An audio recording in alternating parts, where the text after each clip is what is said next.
¿Qué tal todos? Espero que estéis bien por ahí. En primer lugar, feliz año nuevo y en segundo lugar, vamos a hablar de cómo se relaciona la armonía y la tímbrica en la música de cine. La pregunta es, atentos a esto, ¿de qué hablamos cuando hablamos de música de cine? Tony, evidentemente de la música que suena en las películas. No, pero la cuestión es un poquito más compleja si lo pensáis. ¿Por qué? Pues porque la música de cine es muy ecléctica, es decir, que en ella conviven una variedad de estilos muy grandes. No es un bloque monolítico, es decir, la música de cine no es de una sola manera, es de muchas maneras distintas, en el mejor de los casos de tantas maneras como autores tengamos. Sin embargo, todos tenemos mentalmente o conceptualmente claro, no, pero yo cuando hablo de música de cine me refiero a, y ahí es esta cosa concreta que quizá no sabemos de qué estamos hablando, porque como os digo, es que tiene muchísima variedad, y no solo una variedad de estilos, también una variedad de enfoques compositivos, hay una gran variedad de paletas sonoras, que sobre eso vamos a hablar en este vídeo, porque me parece un tema muy interesante, y encontramos además una música que tiene un corte, digamos, como neorromántico, y también encontramos una música que está muy basada en el diseño sonoro, es decir, que está más cercano a lo que sería la música electrónica que a la música de tradición europea. Entonces, por ejemplo, si existe este eclecticismo, ¿por qué hablamos de armonía de cine? Cuando en realidad en el cine encontramos todo tipo de armonías. Es decir, ¿de qué estamos hablando cuando hablamos de armonía de cine? Pues bueno, muchas veces, aunque no lo sepamos, cuando hablamos de armonía de cine, nos estamos refiriendo a una parte concreta del lenguaje musical del cine. Es una parte que digamos que podríamos englobar armónicamente dentro del uso específico que algunos autores, que son de gran influencia en este medio, hacen del cromatismo triádico. Es una influencia que nosotros podríamos trazar, es decir, si nos vamos a la tradición europea, fácilmente podríamos establecer conexiones con Wagner, con Schubert, por citar un par de ejemplos. Los que ya me conocéis sabéis que además de dar clase de teoría musical y teoría musical avanzada en la Universidad Loyola, aquí en España, doy clases también en Los Ángeles, que las doy online, evidentemente, todavía no tengo un jet privado, todavía, en una escuela dedicada al aprendizaje de la música de cine. Y ahí hablamos mucho de estas cuestiones, es decir, ahí doy clases también de armonía de cine, es decir, armonía pero aplicada al cine, y es verdad que la paleta armónica que utilizo es un poco especial. ¿Por qué? Porque dentro de que haga una visión global como la que podéis encontrar en mis cursos, tanto el de armonía moderna, que digamos que tiene un enfoque no tradicional, el curso de voicings, el de desarrollo melódico y el de armonía avanzada, pues allí, digamos, en la escuela de Hollywood, lo que estoy haciendo es centrarme más en esa parte específica del lenguaje cromático triádico que se utiliza en la música de cine. Esto es algo sobre lo que este año voy a sacar un curso, porque lleváis muchísimo tiempo pidiéndolo, ya os informaré. La cuestión es que, claro, cuando abordamos estas cuestiones armónicas, una cosa con la que yo soy muy pesado con mis alumnos es que no pueden ignorar el fenómeno tímbrico. ¿Por qué? Porque la armonía y el timbre interactúan. Pero es que además el cine es un medio en el cual todos los elementos interactúan de una manera brutal, porque en la música de cine hay una complejísima interacción entre todos los elementos. Es decir, tú tienes por un lado la narración, es decir, lo que sería el guión, la historia que yo quiero contar, pero todo esto ahora se articula a través del trabajo de un montón de gente distinta, es decir, es un proyecto multidisciplinar. Tienes a los actores, tienes el arco narrativo mismo, ¿no? Lo que hemos hablado, el guión, ¿no? Tengo la iluminación, tengo los planos escogidos, es decir, una misma escena enfocada desde un ángulo o desde otro va a cambiar muchísimo mi percepción de ella y por lo tanto la emoción y todas esas cosas tan subjetivas que muchas veces no caben en los libros, pues en el cine están todo el tiempo en primer plano, pero no las construye una sola persona, es decir, la construyen entre varios. Tengo luego el montaje, el maquillaje, los efectos de postproducción, el diseño sonoro y un montón de cosas que, como digo, al final están trabajando juntas como una sola cosa para contarnos la historia. Pues dentro de la música pasa un poco lo mismo. Cuando nosotros tenemos, por un lado, nosotros que nos hemos criado en este paradigma de texturas homofónicas, donde estamos acostumbrados a tener melodía y acompañamiento, la simple idea hace que ya jerarquices, ¿no? y coloques un plano y otro plano. Aunque luego este plano sea hipercomplejo, tenga muchísima polifonía, interacción contrapuntística y demás, lo reduces a esta textura, digamos, homofónica. Pero fijaos que con la música dentro del cine pasa un poco lo mismo. Es decir, tendemos a a pensar en la película y la música de la película, pero es que en realidad estamos cometiendo un poquito el mismo error que nos pasa cuando hablamos de esta cuestión de la música, porque cuando lo miramos hay un tejido que está funcionando junto en la misma dirección para transmitir un mensaje. Bueno, pues resulta que la música no está la película y la música, sino que está dentro de ese tejido. Por lo tanto, si podemos comprender que en una película hay un montón de capas, un montón de hilos, que la música es un hilo más y que todos esos hilos generan ese tapiz, es decir, la música no es algo que está sirviendo de tapiz para que la narración suceda, sino que la música forma parte de esa narración. Es decir, que la música no es un tapiz sobre el que sucede la narración, ni un rotulador con el que estamos subrayando ciertas escenas, ¿no? La música es parte de la narración, igual que lo son el resto de elementos. Precisamente cuando empezamos a considerar todos estos elementos, si cerramos un poquito la visión y nos vamos solo al musical, nos podemos hacer una pregunta que es súper válida, que sería como, oye, ¿y qué pasa con la tímbrica? Es cierto que la música puede afectar al resto de elementos porque puede darles unos matices que si como compositores nosotros gestionamos mal, pueden afectar negativamente al resto de elementos de la narración. Pero es que esto a nosotros como compositores, ya sin considerar la interacción con el resto de elementos de la película, a nosotros como compositores esto también nos pasa. Mirad, si cogemos un piano, que es lo más neutro, y le vamos a poner un montón de comillas, ¿vale? A lo de neutro. Y ahora llegamos y hacemos un boceto de la música que estamos haciendo para una escena, ¿vale? Pues bueno, en ese boceto nosotros vamos a ser capaces de, como compositores, sobre todo si tenemos formación y demás, vamos a ser capaces de percibir la interacción contrapuntística de las distintas líneas melódicas, cuál es la direccionalidad armónica, cuál es la densidad con la que estamos trabajando y como a veces el tener, es decir, comenzar con una sola nota, un solo sonido y terminar con algo mucho más pleno, esa evolución, ¿verdad? Esa evolución de la densidad también tiene un impacto emocional. Todas esas cosas, cuando estamos con un sonido, digamos, neutro, que sería un poco el que consideramos con el teclado, ¿verdad? Con el piano, vamos a poderlo apreciar. Claro, una vez que hemos comprobado que todos los elementos funcionan, pasamos a la selección tímbrica y ahí se abre un mundo de elecciones brutal, que esto ya lo sabéis los alumnos del curso de orquestación, es brutal. Pero brutal. Yo muchas veces ahí en Los Ángeles pongo ejemplos de un mismo acorde o una misma armonía y la pongo con diferentes timbres. Lo pongo en sección de madera, lo pongo en sección de metales, lo pongo... Luego está, a ver, la tímbrica, la articulación... Es que hay mil cosas. Mirad, por ejemplo, sin salir de lo de Hollywood que estamos hablando. Tú te coges a John Williams y te coges a Hans Zimmer. John Williams y Hans Zimmer, pues solemos hablar de ellos como dos ejemplos paradigmáticos, ¿no? De dos formas distintas de hacer dentro de lo que sería la música de cine. Y ahí estamos hablando tanto de procedimientos, formas de trabajo, tímbrica, la paleta sonora, la paleta armónica. Es verdad que Williams tiene muchísimo capacidad de desarrollo sinfónico, desarrollo motívico, el desarrollo temático, todo esto, y Zimmer tiene una digamos, temáticamente es mucho más como minimalista, sin embargo, a nivel de diseño sonoro, sobre todo con, pues, trabajos como en Dune, ¿no? Por ejemplo, en la película de Dune, o sea, es brutal el trabajo que hay de diseño sonoro. Entonces, claro, son lenguajes, son formas de trabajar muy distintas, pero yo creo que ignorar un modelo a favor del otro sería erróneo. Lo que pasa es que es cierto, y esto lo tenemos que reconocer, y yo qué sé, cada uno que haga lo que quiera, pero yo creo que hay que ser muy honestos con esto, ¿no? Requiere muchísimo esfuerzo el mundo del diseño sonoro. Es un mundo muy amplio, muy grande y consume mucho tiempo. Pero también es verdad que es un poco más, a lo mejor, entretenido, entre comillas, que tener que estar, pues no sé, para poder hablar con soltura el lenguaje armónico que te habla un John Williams, o que te habla un Jerry Goldsmith, o que te habla un Korngold. Tienes que estudiar bastante, tanto armonía, contrapunto, orquestación. Es un camino que así a simple vista es un poquito más tedioso, pero yo creo, de verdad creo, y lo digo honestamente, que vale la pena.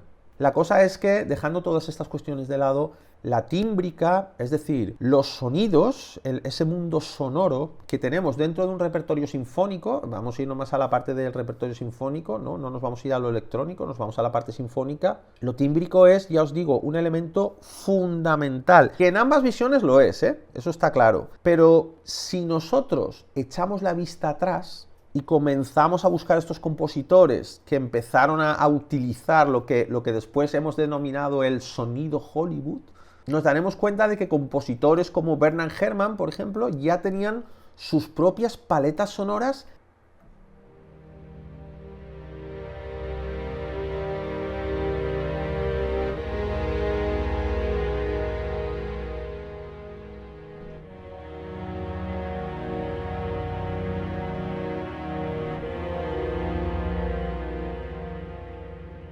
enseguida armónicamente estás evocando ese mundo cine, pero también lo sonoro juega un papel fundamental, es decir, lo tímbrico. Porque es verdad que siempre estamos hablando de cómo la armonía evoca emociones, y además yo personalmente lo abordo con mucho cuidado porque soy consciente de estar pisando un terreno muy subjetivo. Con la tímbrica sucede igual, es decir, la tímbrica también evoca emociones, en lo práctico evoca emociones. Lo que no tenemos es una objetividad y un rigor a la hora de abordar estas emociones. Pero esto no es problemático. Yo, por ejemplo, he hecho propuestas de cómo llevar un registro de esa subjetividad para poderla utilizar desde el punto de vista compositivo. Es algo que todos mis alumnos, tanto en la universidad como en Los Ángeles, como en cualquiera de las charlas que doy, siempre es algo que explico cómo hacerlo porque creo que tiene mucho valor. Yo no puedo decir que mi percepción subjetiva sea la verdad, pero sí puedo conocer mi verdad, llevar un registro y ser capaz de defenderla de una manera rigurosa. Pues con la tímbrica pasa igual, determinados timbres evocan determinadas sensaciones, y aunque no podemos decir que es una cualidad objetiva, pero sí que es una cualidad cultural, es una cualidad que afecta al plano semiótico, está claro que a día de hoy, cuando todos escuchamos un horn con unos war drums y un ostinato en las cuerdas, tenemos una determinada sensación y una determinada emoción de estar frente a cierto tipo de película, aunque no la estemos viendo, aunque solo estemos escuchando la música. Por eso toda esa parte semiótica yo creo que debe considerarse, pero la tímbrica juega un papel fundamental en ello y muchas veces se descuida, muchas veces nos llama tanto la atención lo armónico que creemos que todo el secreto de ese plato está en lo armónico, y a veces es una cuestión también tímbrica, no solo tímbrica, pero también tímbrica. Por ejemplo, vamos a coger esta melodía.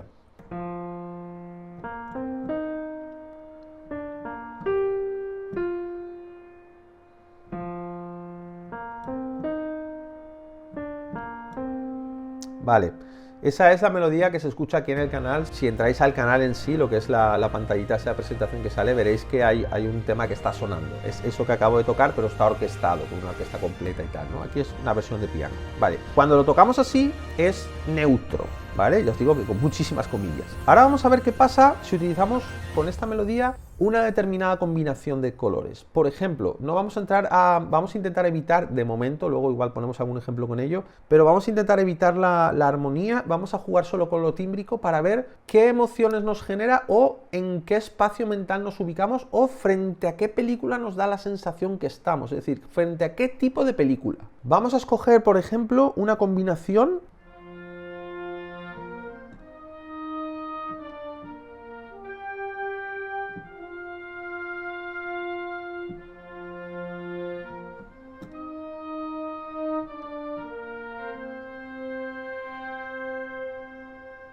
Es una combinación de oboe, fagot y los horns en baja dinámica. ¿Por qué? Porque el horn es un instrumento que, dependiendo de en qué dinámica lo toquemos y en qué registro, hace muy buena mixtura con unas secciones o con otras. Es decir, es una especie de pegamento. Claro, esto dices, no, bueno, claro, no me suena muy a cine. Como os digo, como es solo la tímbrica y no lo estamos utilizando en conjunto con la armonía, nos puede pasar esto, pero esta combinación orquestal, si habéis estudiado scores de Korngold o de Bernard Herrmann o de autores de ese estilo, de esa época, veréis que se utiliza mucho. De hecho, si cojo la misma combinación, pero la utilizo para generar una armonía,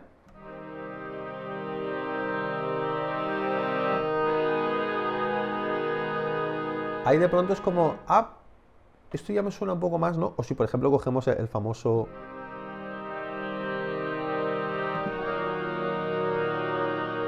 ¿no? Ese cambio que es muy típico en el cine también, pues enseguida lo... mira, ahora parece que me cuadra más. Son los mismos timbres. Fijaos, por ejemplo, en esta combinación ahora.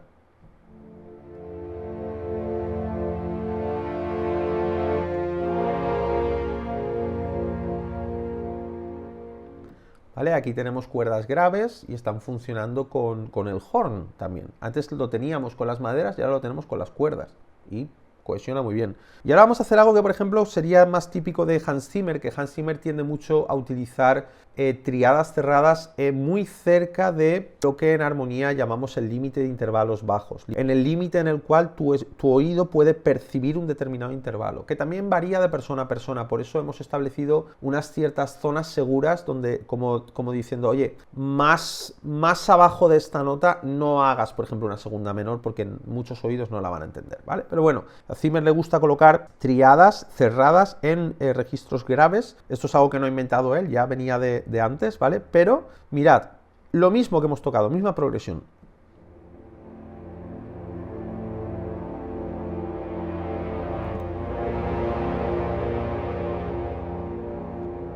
Tiene otra carga dramática, absolutamente diferente. Si escucháis la primera,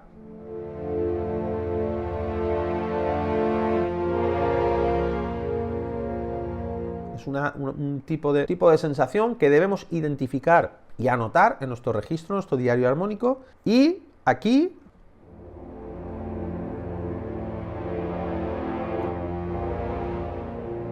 yo imagino otro tipo de emoción. Además, estoy jugando también con la curva dinámica. Si por ejemplo estuviese a tope desde el principio,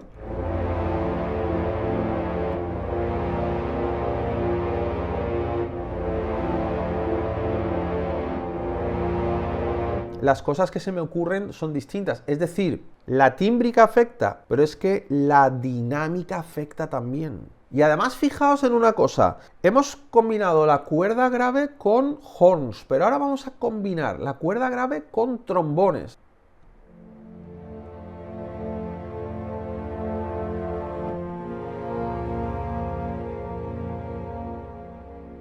Vale, y ahora en el otro registro.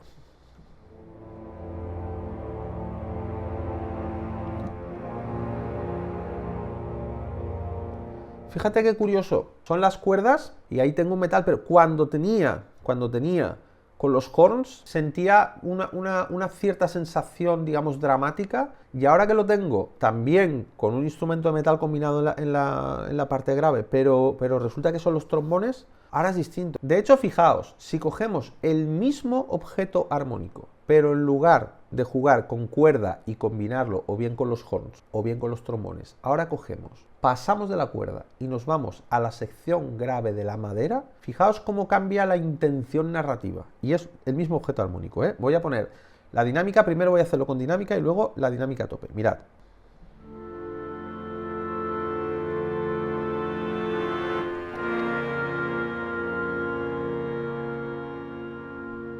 Es otro rollo. Vámonos abajo.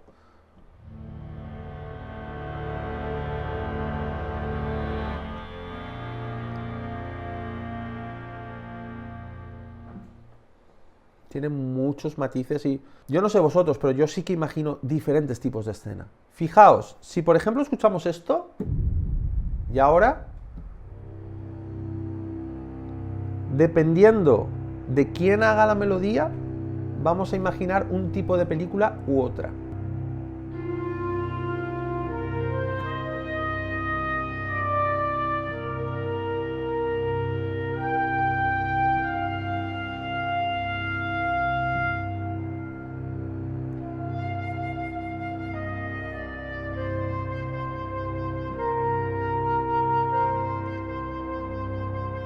Cambia, es decir, si escuchásemos, por ejemplo, un instrumento como un instrumento de madera japonés, o escuchásemos una gaita escocesa, sobre lo mismo, es decir, oímos el boom y una cuerda grave. Depende del timbre del instrumento que entre, nos vamos a imaginar un tipo de película u otro. Vamos a hacer un ejemplo muy sencillo, con dos notas, que sea como un motivito pequeño, ¿vale? Con esta tímbrica.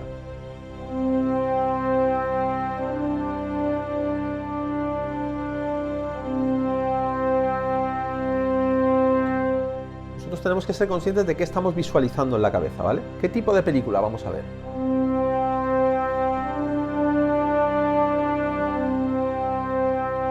Vale. Cambiamos el timbre ahora, ¿vale? El timbre de la melodía.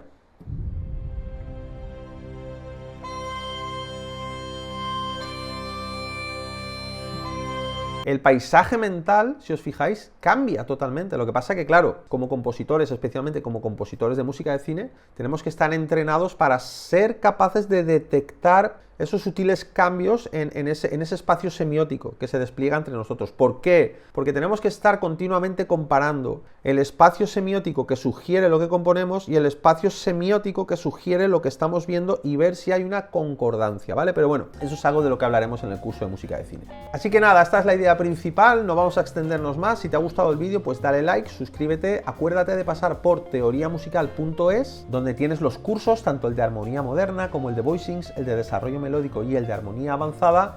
Y recordad que el pasado día 30 de diciembre de 2023 hicimos una super sesión, una super clase de rearmonización donde estuve 11 horas y 45 minutos en un formato speedrun, es decir, a toda leche, con alumnos conectados conmigo, hablando y explicando cosas de rearmonización.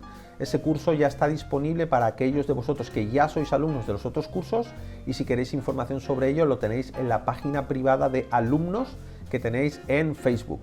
Nosotros nos veremos en el próximo vídeo y hasta entonces, como os digo siempre, haced mucha música. Nos vemos.